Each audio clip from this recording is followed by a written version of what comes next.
प्रदेश के मुख्यमंत्री योगी आदित्यनाथ का 18वीं सदन में पहला संबोधन देखने को मिला, जहां पर विधायक दल के नेता मौजूद रहे और उन्होंने संबोधन में कई बड़ी बातें कही। हंगामा टाइम्स न्यूज आपको सीधी तस्वीरें दिखा रहा है कि 18वीं सदन विधानसभा सदन में आखिर उत्तर प्रदेश के मुख्यमंत्री योगी आदित्यनाथ ने क्या संबोधन किया। से अपराह्न 2 बजे के पूर्व तक आ जाने वाले थे। उक्त अवधि में के अंदर में नामांकन पत्र प्राप्त हुए हैं, जिसका विवरण इस प्रकार से है। श्री सतीश महाना जी, संस्थापक श्री आदित्यनाथ जी गोरखपुर साहब, समर्थक श्री सुरेश कुमार खन्ना शाहजहांपुर, श्री सतीश महाना श्री अखिलेश यादव जी मैनपुर, श्री अवधेश प्रसाद जी अयोध्या, सतीश महाना जी श्री रामनिवास वर्मा बहराइच, श्री राहुल प्रकाश कोल मिर्जापुर, सतीश महाना श्री रघुराज प्रताप सिंह प्रतापगढ़, श्री विनोद कुमार प्रतापगढ़, श्री सतीश महाना श्री ब्रजेश पाठक लखनऊ, श्रीमती कृष्णा पासवान फतेहपुर, सतीश महाना श्री सूर्य प्रकाश शाही देवरिया, श्रीमती बेबी रानी आगरा, सतीश महाना श्रीमती आराधना मिश्रा मोना प्रतापगढ़, श्री कृष्णपाल मलिक बागपत, श्री सतीश महाना श्री अनिल कुमार त्रिपाठी जी संत कबीर नगर, श्री रमेश सिंह जी जौनपुर, सतीश महाना श्री लक्ष्मी नारायण मथुरा, श्री संदीप कुमार सिंह अलीगढ़, श्री सतीश महाना उमाशंकर सिंह बलिया, श्री मैंकेश्वर सिंह अमेठी, श्री सतीश महाना श्री राजपाल सिंह बालियान मुजफ्फरनगर, श्री प्रसन्न कुमार शामली।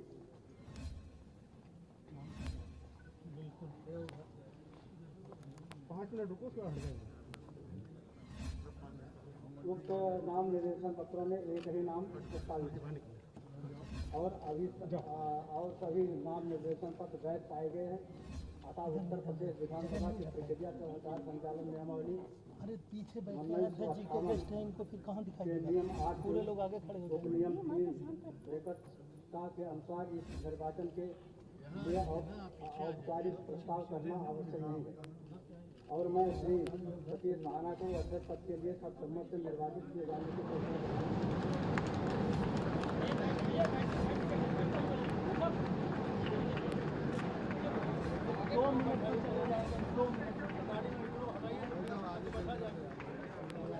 मैं अपनी को बधाई देता हूँ कि उत्तर प्रदेश की 18वीं विधानसभा के लिए निर्वाचित सभी माननीय सदस्यों का हार्दिक स्वागत करता हूँ। सामान्यतः नवगठित विधानसभा के अध्यक्ष पद के निर्वाचन की प्रक्रिया के निर्वहन हेतु प्रोटेम स्पीकर की परंपरा रही है। यह मेरा सौभाग्य है कि मुझे प्रोटेम स्पीकर की इस महत्वपूर्ण भूमिका के निर्वहन के लिए दायित्व प्राप्त हुआ है। संसदीय लोकतांत्रिक प्रणाली में सदन के अध्यक्ष पद का गरिमापूर्ण कठिन कर्तव्यों का दायित्व से युक्त होता है। सदन में जहां अध्यक्ष पद सर्वोपरि होता है, वहीं उसकी भूमिका एवं संरक्षक की भांति होती है।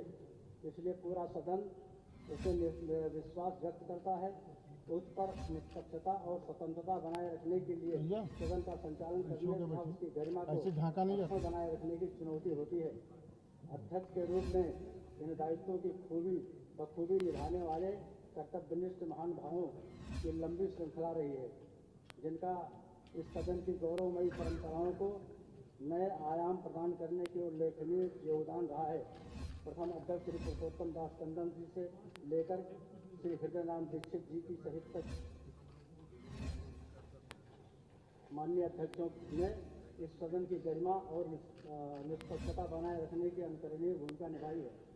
मैं सदन के अध्यक्ष के पद पर सर्वसम्मत से निर्वाचित श्री सतीश महाना को पुनः हार्दिक बधाई देता हूँ और श्री सतीश महाना जी के राजनीतिक जीवन का प्रारंभ 1991 से मध्यावधि चुनाव से हुआ तथा आप पहली बार कानपुर से कैंट निर्वाचन क्षेत्र से उत्तर प्रदेश की 13वीं विधानसभा के सदस्य निर्वाचित हुए।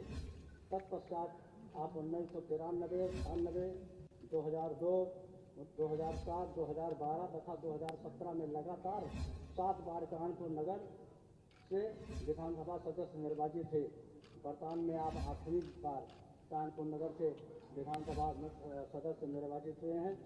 लगातार 8वीं बार सदन का सदस्य निर्वाचित होना स्वाभाविक रूप से अपने क्षेत्र में आपकी अपनी लोकप्रियता और जनता के प्रति समर्पण की भी को दर्शाता है। श्री सतीश महाना को भी विद्वान, अनुभवी और बहुमुखी प्रतिभा के धनी हैं।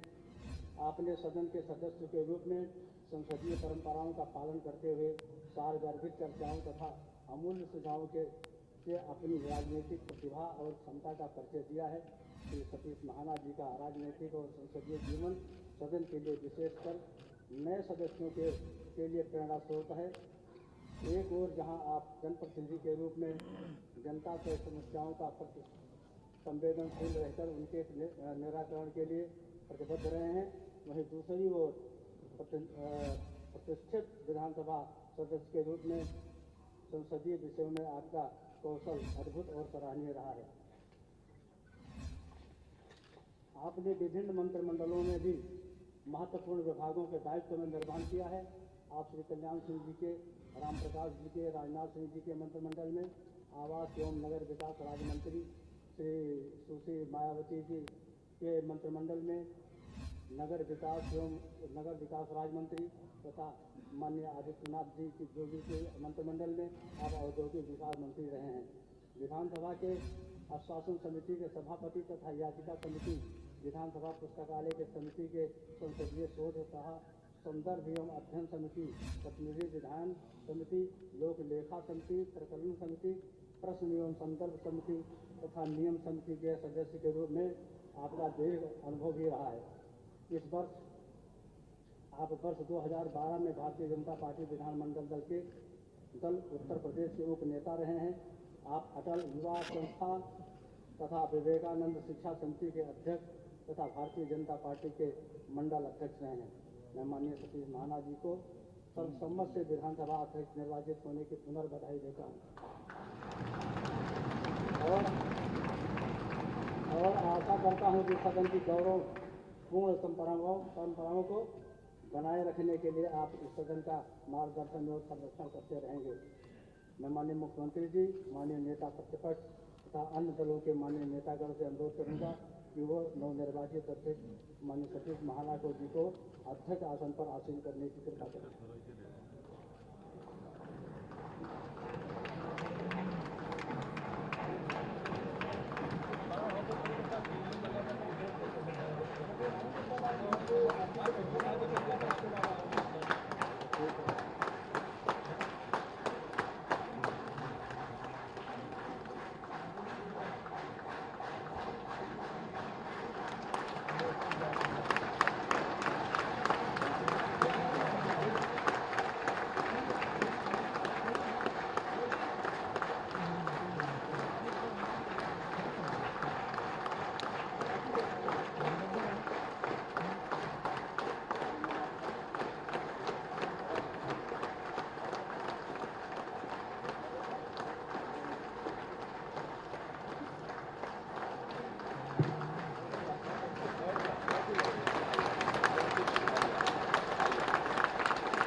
माननीय सदस्य अपना आसन ग्रहण करें।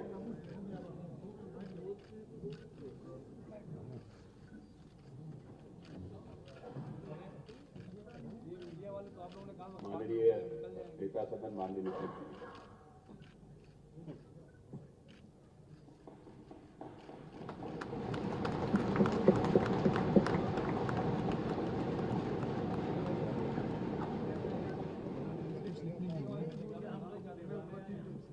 अध्यक्ष जी,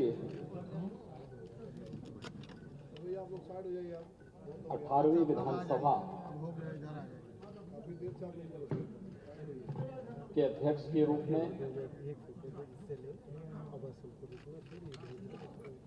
सर्वानुमति से आपके चयन के लिए मैं पूरे सदन की ओर से आपका अभिनंदन करता हूं और आपको बधाई देता हूं।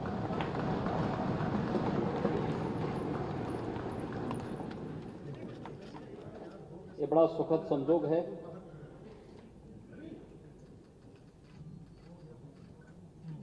कि आपसे पहले 17 महानुभावों ने इस पद को सुशोभित किया और आप 18वें अध्यक्ष के रूप में देश के सबसे बड़े राज्य के विधानसभा के अध्यक्ष के रूप में आज इस पद पर आसीन हुए हैं।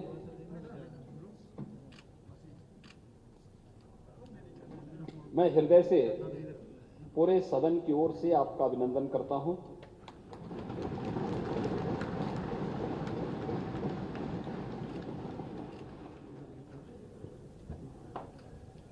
हमारे शास्त्र हमें एक बात के लिए प्रेरणा देते हैं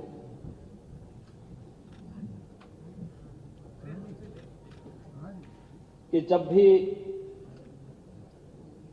महान बनने का कोई अवसर मिले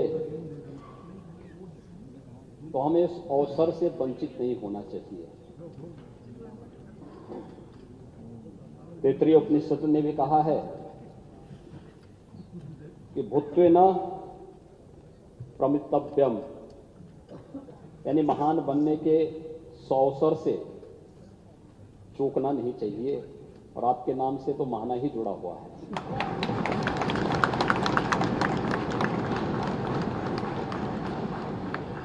स्वाभाविक रूप से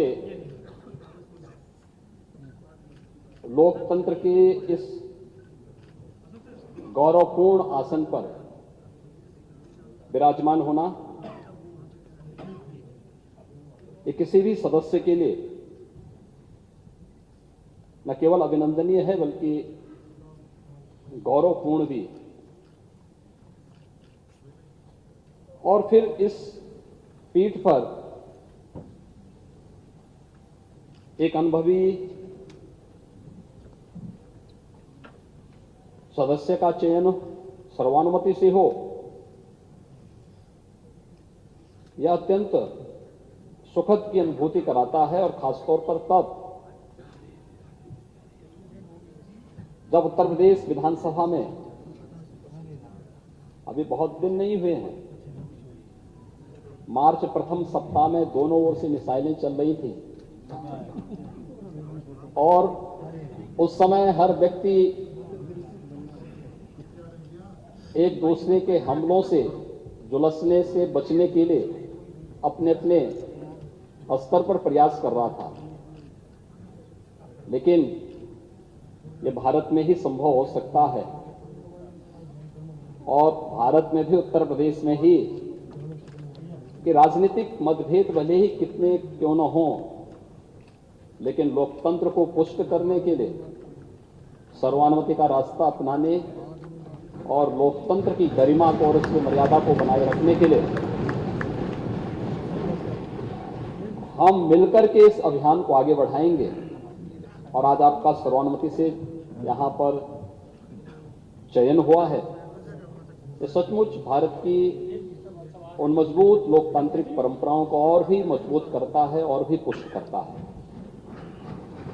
मैं इसके लिए सत्ता पक्ष और विपक्ष से जुड़े हुए अपने सभी माननीय जो नेतागण हैं, नेता प्रतिपक्ष और सभी दलों के अपने नेताओं के साथ साथ नवनिर्वाचित सभी माननीय सदस्यों को भी मैं हृदय से उनके चुनाव के लिए और आपके चुनाव के लिए भी मैं उन सब का हृदय से अभिनंदन भी करता हूं और धन्यवाद भी देता हूं।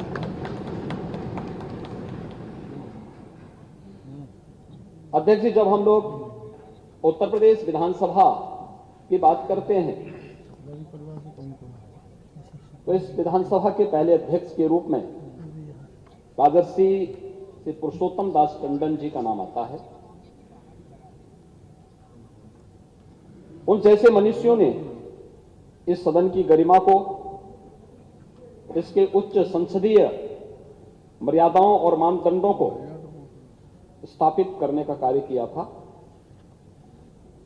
और उसके बाद से श्री आत्माराम गोविंद खैर जी ने 3 बार उत्तर प्रदेश विधानसभा के अध्यक्ष को सुशोभित किया।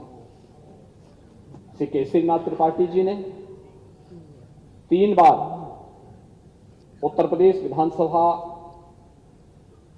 के गरिमामय पूर्ण पद को सुशोभित किया और आज जब हम 18वीं विधानसभा में हैं तो इस सदन के वरिष्ठ सदस्य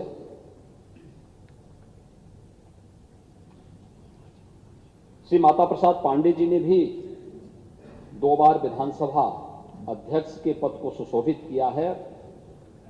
आज भी इस सदन के माननीय सदस्य चुने गए हैं।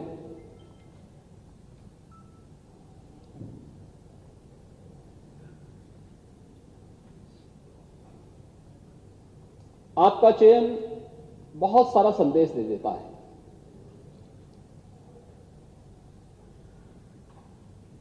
ये संदेश अध्यक्ष पद जैसे गरिमामय पद के लिए तो है ही, हमारी लोकतांत्रिक परंपराओं को पुष्ट और मजबूत करने की दृष्टि से भी महत्वपूर्ण है और उससे भी महत्वपूर्ण कि लोकतंत्र के जो 2 पहिए हैं, एक सत्ता पक्ष है, एक विपक्ष है, दोनों मिलकर के उत्तर प्रदेश की 25 करोड़ जनता के सर्वांगीण विकास के कार्यों को भी एक नई ऊंचाई तक पहुंचा करके नए भारत का, नया उत्तर प्रदेश बनाने में अपना योगदान दे सकते हैं। और यह संदेश उत्तर प्रदेश की कोटि-कोटि जनमानस के बीच में एक बहुत सकारात्मक संदेश देता है।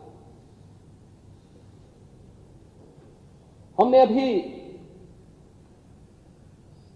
मार्च प्रथम सप्ताह तक चुनाव के दौरान देखा, एक दूसरे पर आरोप प्रत्यारोप, आक्षेप और बयानबाजियों का जो दौर चलता रहा,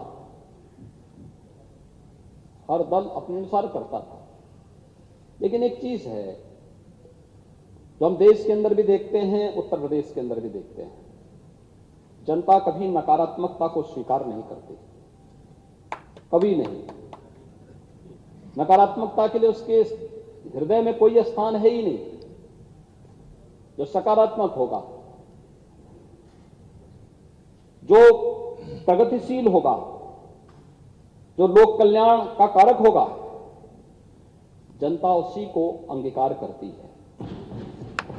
जो नकारात्मक होगा, हमारे समाज ने, हमारे देश ने कभी भी नकारात्मकता को कभी भी कोई महत्व नहीं दिया। नकारात्मकता जीवन में कभी प्रगति नहीं कर सकती है। सकारात्मकता से ही हम न केवल प्रगति के मार्ग को आगे बढ़ा सकते हैं, बल्कि सकारात्मकता के भाव से ही लोक कल्याण का मार्ग भी प्रशस्त कर सकते हैं।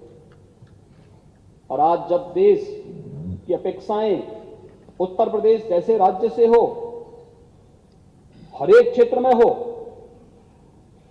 दुनिया जब अपने द्वंद्व में उलझी हुई हो, उन स्थितियों में भारत से जो अपेक्षाएं हैं,